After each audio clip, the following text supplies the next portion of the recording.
Overeating is not a food problem. If willpower worked, then you would not be stuck. Most women, we try to solve our overeating problem by just giving ourselves more rules around food. We try and control it even more. We blame ourselves for the reasons why we're overeating, like it's this personal failure of ours. But what if it's not about the food at all? Who knows? I'm going to tell you. So, today I want to show you exactly what happens underneath overeating. Because when we understand the system that creates overeating, the challenges become so much easier to, well, basically overcome.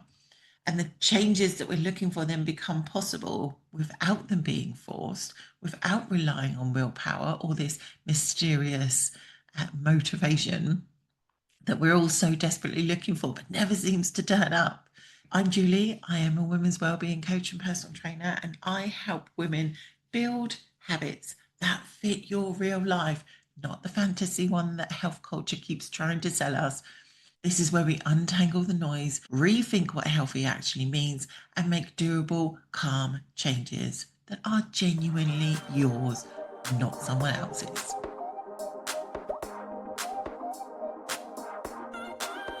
So I want you to imagine overeating like being in a traffic jam.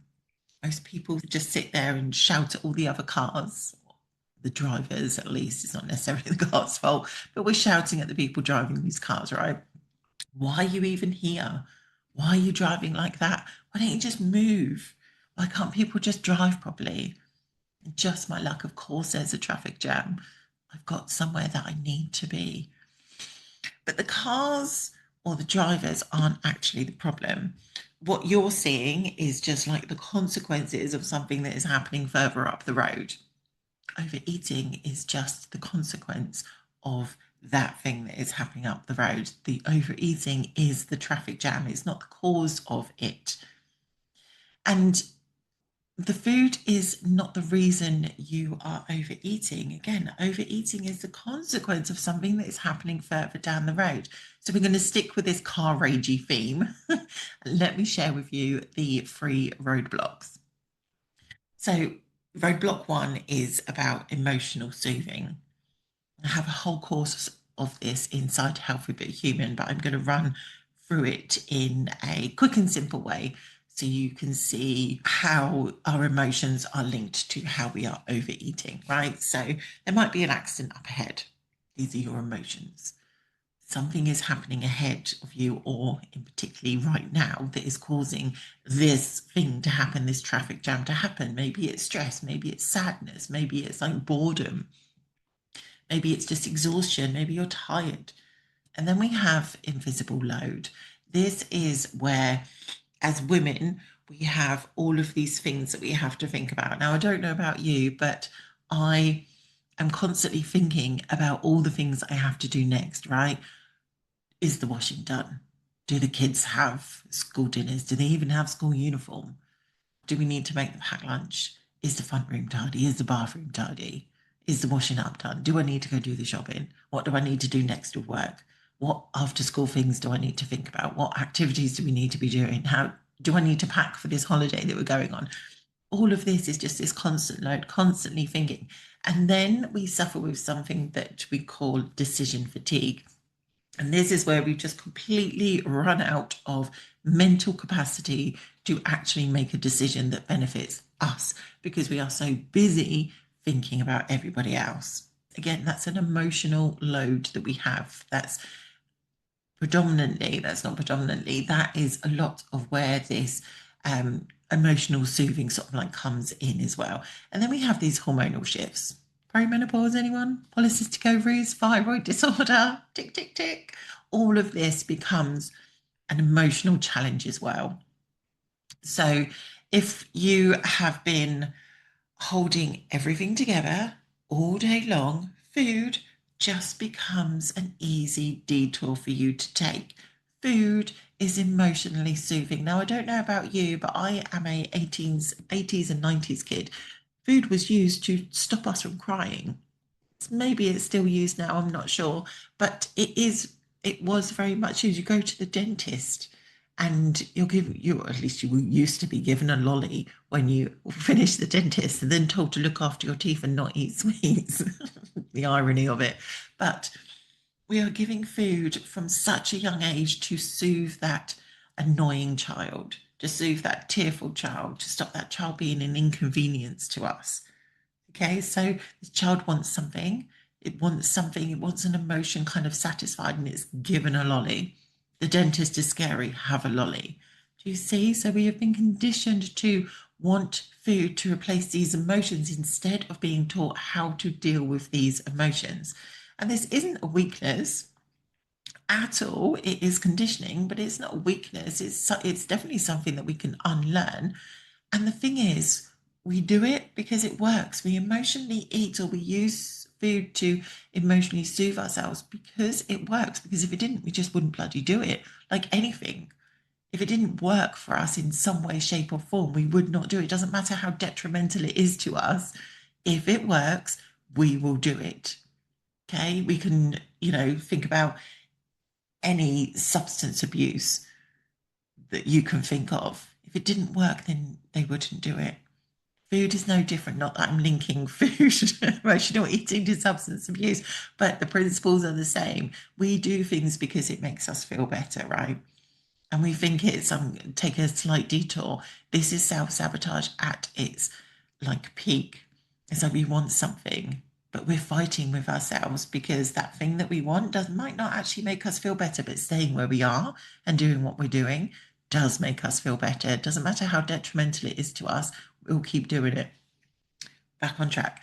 So food is also accessible, right? We are not living in a place where food is scarce. Food is abundant. It is everywhere. We can app on our phone and we can have it delivered in less than half an hour. So it is abundant. So of course that's what we're going to use as our soothing method when it is easily accessible to us. And like I said, it absolutely works, which is why we keep on doing it. So this isn't about emotional eating because you're being dramatic, because you're broken, because you're doing something wrong. Emotional eating is there because it regulates that nervous system. It regulates that part of you. It's like, oh, uncomfortable feeling. I don't think I like this. Oh, food soothes that and calm again. Except what happens next is then we feel guilt and shame for eating that thing that we do. So it's a very vicious cycle, but we do it because it works for us. So just going to let that sit there for a second while you think about all the ways that you, if you're feeling angry about something, if you've had a hard day at work, what do you come home and do?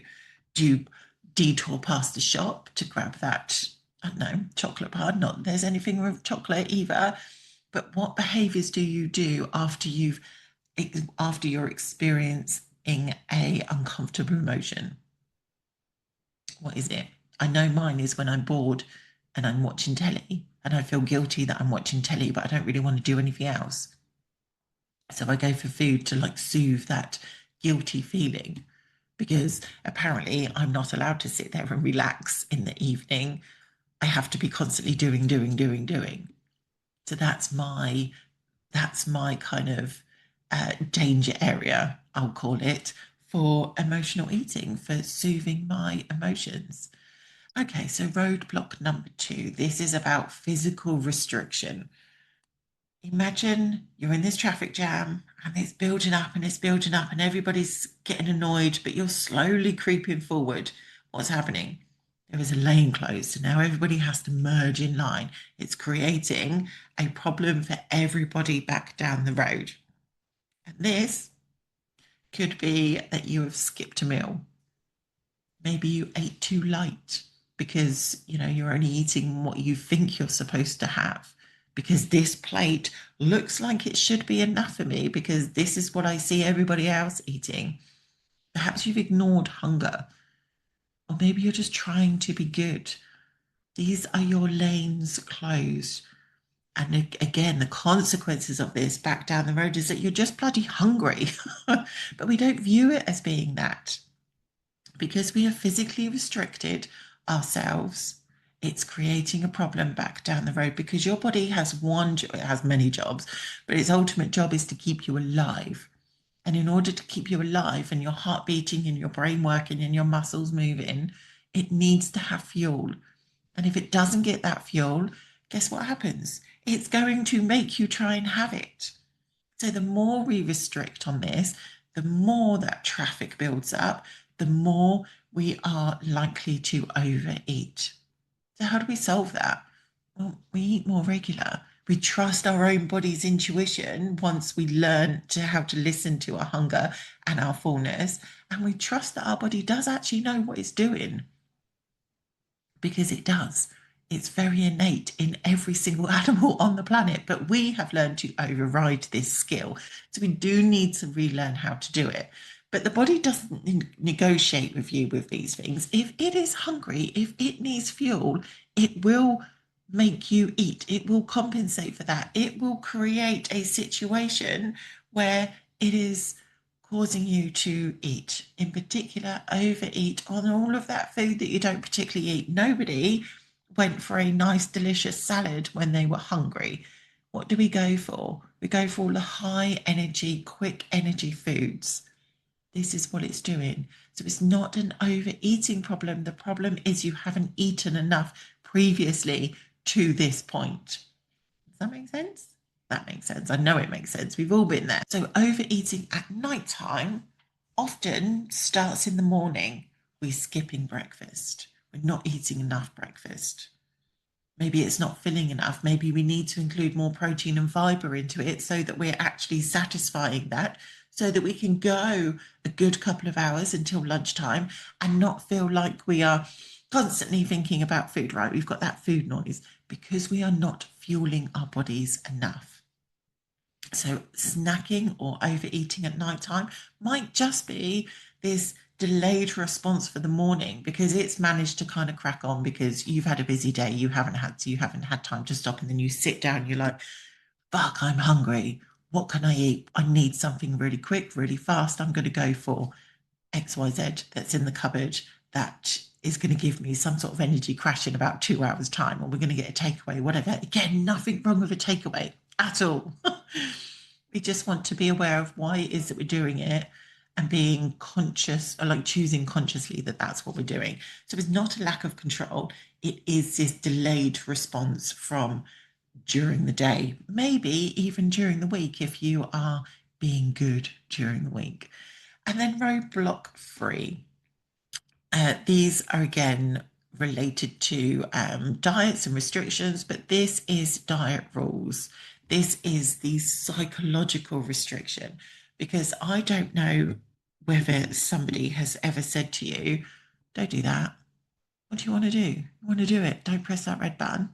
I'm going to do that. Don't eat that chocolate. All of a sudden, chocolate is everywhere. And you're just like, but I'm not allowed to have this. I'm not allowed to have this. And your brain has become so alert to this bad thing that is happening that it wants to be aware of it everywhere. So it highlights to you everywhere, because now chocolate is bad. I need to remind you that chocolate is bad. So I'm going to show you where all of this chocolate is all of the time, so that you can know that don't go near that because that's bad.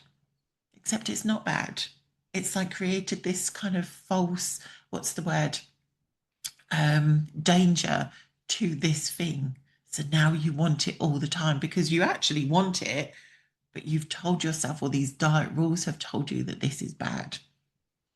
So another example of these are no carbs. Don't eat after 7 o'clock. Be strict on Monday. Let's just get through the weekend and we'll just start again on Monday. And then Monday comes and you're just like, I don't want to though. I don't want to, because of this kind of fake danger that we've created around this stuff. And when we've created fake danger, it brings our awareness to it. When our awareness is on it, we are thinking about it all the time. And how do we solve that problem? We just fucking eat it to stop that brain having that conversation about how much we're not allowed to have it. That is a roadblock. And that is what creates this consequence down the road. of overeating. But, when food feels restricted psychologically, the urgency increases. That is probably a simpler sentence to put all of that in, but I wanted to explain it to you. When you restrict food, psychologically, obviously physically as well, but psychologically, it increases your need to want to have it. And what do you do to solve that problem? We eat, because then it shuts it up for a little while, and then we spiral into just like, the shit spiral of, yeah, but you shouldn't have done that, and now you have to be strict again on Monday because now you fucked up. you know there's that cycle again. So it's not about the biscuit, it's not about the chocolate, it's not about the carbs, it's not about not eating after 7 o'clock, it's not about having some structure around healthy eating. It is the rules that we have that are creating this problem for us in the first place. Now, let's bring it all together. We overeat because we want to emotionally soothe. We overeat because we have been restricted and we haven't been feeding ourselves enough during the day. We overeat because we have all of these rules in the first place. You don't fix the traffic jam by blaming the cars. So we don't fix the emotional soothing, the physical restrictions, and the psychological restrictions, these diet rules, by blaming by blaming the food. We don't fix this traffic jam by blaming the cars. We don't fix it by blaming the food, the overeating. We fix it by fixing the system that we are using, these things that we are doing to self-soothe, to follow diet rules. We ditch the diet rules. We learn how to feel our emotions. I think we see emotions as being this like really terrible thing. And again, we've been slightly conditioned to believe that, especially as women. Don't be dramatic, it's just your hormones. It's not. That's a genuine feeling. And you are absolutely allowed to feel these things. And then we have this, we restrict on our food. So we eat less food than what we should be having, because this is what is considered to be normal. This is what we have been told to do. We fix that system. We don't try and fix the overeating problem. We fix the reasons that are causing it. So I want you to think about, what areas do you know that you are struggling with? I can already kind of assume that a lot of it is emotional, because especially as women, we tend to, our emotions tend to be belittled quite a lot and dismissed quite a lot. So there's already an emotional aspect to there.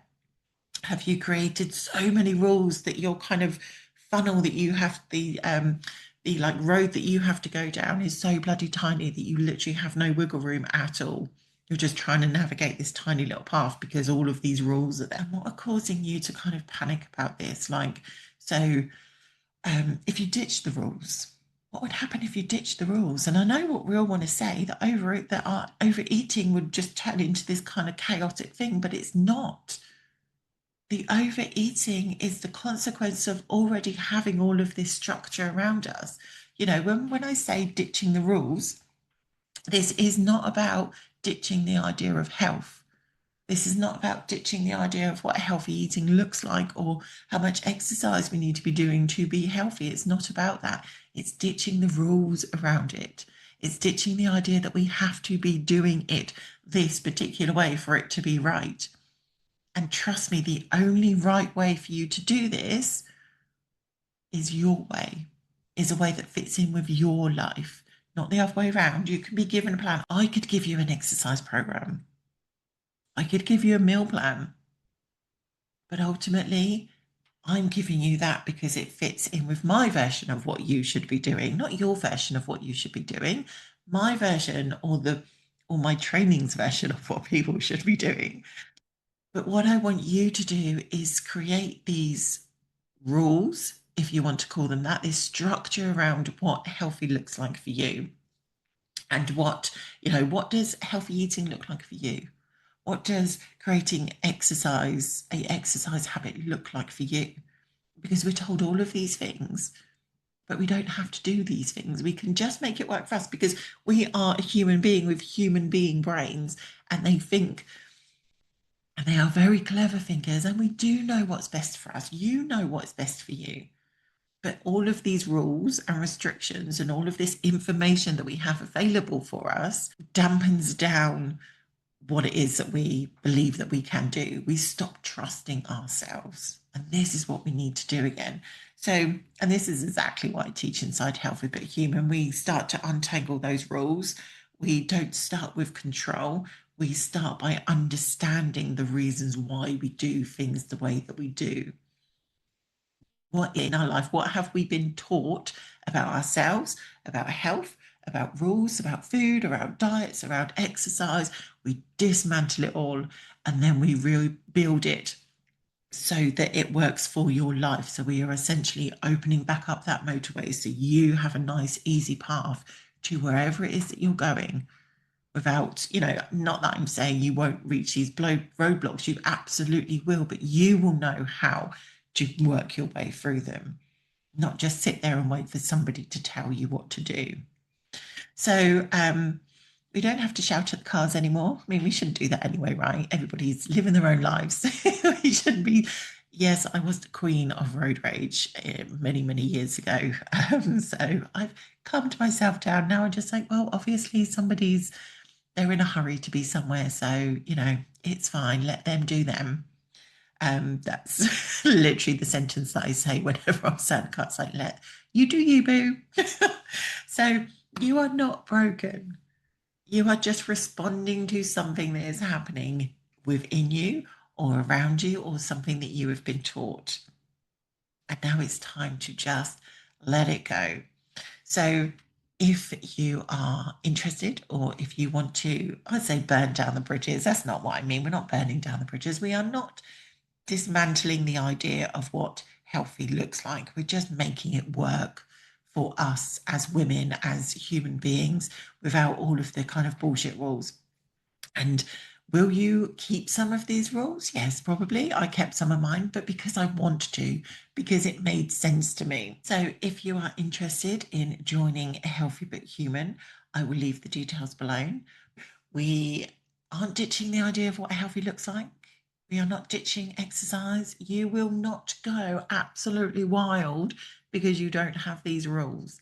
Is it going to feel uncomfortable at first? Yes, because we have been conditioned to eat and behave in a certain way and that we cannot trust ourselves to do this anymore. But you can, trust me, you are a fully grown adult. You are able to think for yourself.